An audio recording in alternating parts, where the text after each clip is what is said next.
Hey guys, welcome back to another clip of Schach-manuel-lernen. Today with the first round of the Réti Amateur Open weekend. So I played again Weekend Open, which was Friday, Saturday, Sunday from 20th to 22nd of March. And it was held in Zurich, and Amateur Open meant everyone was allowed below 2,250 rating points. What was special by the pairings, you had the beschleunigtes System, which means normally you play number one will play against the number one of the second half of the bracket, but in this case for the first 3 rounds, the number one of the first bracket will play against the number one of the second quarter of the entire bracket. So it had the interesting approach that you play against someone that is equally strong than you, that the rating gap is not too huge. So that's why I started to play with the black pieces in the first round against the guy with 1800. So he started with d4, knight f6, c4, g6, knight c3, d5, capture, capture. Now we have kind of a Greenfeld Indian, knight f3, bishop g7, and g3 I faced for the first time. So here I took some time to thought, but then, I captured on c3. According to computer, what is also a furious short castle, bishop g2, c5, short castle, capture, capture, and then capture, capture, and then you have interesting position. So knight c3, capture, c5. It's always the spirit of the opening to put some pressure on d4. Bishop g2, knight c6, e3, short castle, short castle. Then I played bishop g4, h3, bishop e6. The question is always where you're gonna put your bishop. Bishop d2. So now with this setup here, this bishop is not really happy in this position. So rook c8, queen d2, knight a5. The threat is to play bishop here to win some material. Rook c1, bishop c4, queen d1, knight to c6. So here it's a bit the piece shuffling. The idea is just he never wants to capture this pawn because in long term he will lose it again, but it makes just my bishop way too strong. And I don't want to capture because it will help him to capture back, and then the pressure of the center is gone. So the entire game is a bit about that. Bishop e1 is a bit passive. b6, I finally protect the pawn. Knight to d2, but now I can go to d3. Knight goes back, bishop e4. So I made now a couple of moves with my bishop, like that. But the idea is just that I can trade him if I'm able to, and that will help my position. So queen a4. I played queen e8 with the idea of capturing with the knight there to attack his queen. But I should have played queen to d5 to put some pressure here. And after c4, I should return with the queen. So kind of provoke c4 in order to line up the diagonal for my bishop. So queen e8, queen a3, e6. Now he captured, I captured. Then he went to the open file, queen e7, knight, trade-off, and now as I marked here, the bishop on e1 is just a weak piece, so I try to get some benefit of that. Knight e5, rook ab1, rook d8, king f1, and now here there are a couple of ideas what I can play. One way is on h5, and after queen a6, queen f6, rook b7, c4.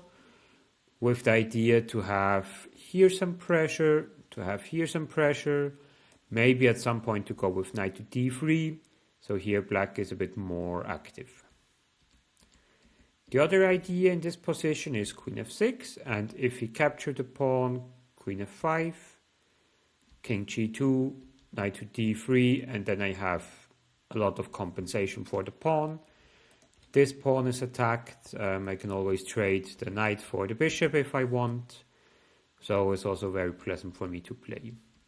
In the game I made a mistake. I played queen c7 and I completely missed queen a6 because queen a6 is quite annoying because of course he wants to play rook to b7 and it's not that easy to stop it.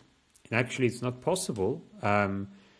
Because let's say, if I play rook to d6 or something, then he can just come with queen here, and then he has the much more active pieces suddenly. Like this bishop is still really bad, but let's say after a queen trade, he has here some pressure, and then he can play this one later, and suddenly my position is not better anymore. So I played c4, I know that rook b7 will coming, then queen c5, knight to e4, queen f8 to guard everything, capture, queen to d6, he tried to trade the queens, and now here another mistake, like I should have traded and go for this, okayish endgame.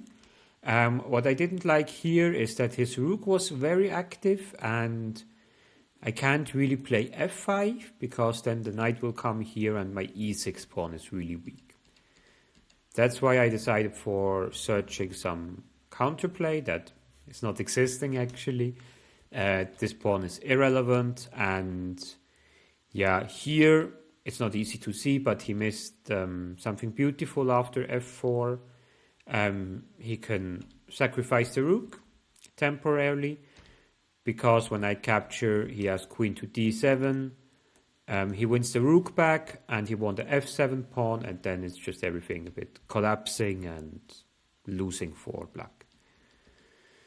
So here, I played knight to d3. He played queen to d7, which is a natural move to attack the rook and the pawn. Rook f8, he increases the pressure. Queen f5, g4, queen d5. Now I try to exchange the queens because I realized, the pressure is too big. So he captured, and then on a7, then I played rook b1. Rook belongs to the open file. Knight goes back, rook b1 to pin his bishop. And now in the next couple of moves, he always had the same idea that he missed, which is rook a8 check, that my bishop has to go here and I need at least 2 moves to free the bishop. Instead he played king e2, rook check, then I played h6, a4, and now I decided to capture the bishop, that I win the c3 pawn, knight to f3, bishop f6, rook c7. Now I try to promote my pawn. Knight e1 stops the c2 march. Then rook to a2, the pawn is protected, and I want to stop this pawn. So rook a7, then bishop h4. The idea is to play rook a1 and win the knight. So knight to d3, I attack the knight, then c2. Take a note here, he can't stop it anymore, because if he plays this, I can give a check, and after king e2, I can promote to a queen and win the knight. So it's basically what happened in the game. He just sacrificed the knight by himself. I recaptured a5, rook check, and then I win here this pawn. I just need to be careful about this pawn, but my bishop is protecting this square as well, that he can't attack it. And after a couple of more moves, he resigned. He was also a bit in time trouble, like we played now 56 moves. You don't get the bonus after 40 moves, so once you're in time trouble, you're just in time trouble. And yeah, was a bumpy start, I would say, for the beginning, but most important, I managed to win. And the opening, I would say I played quite well until Queen C7.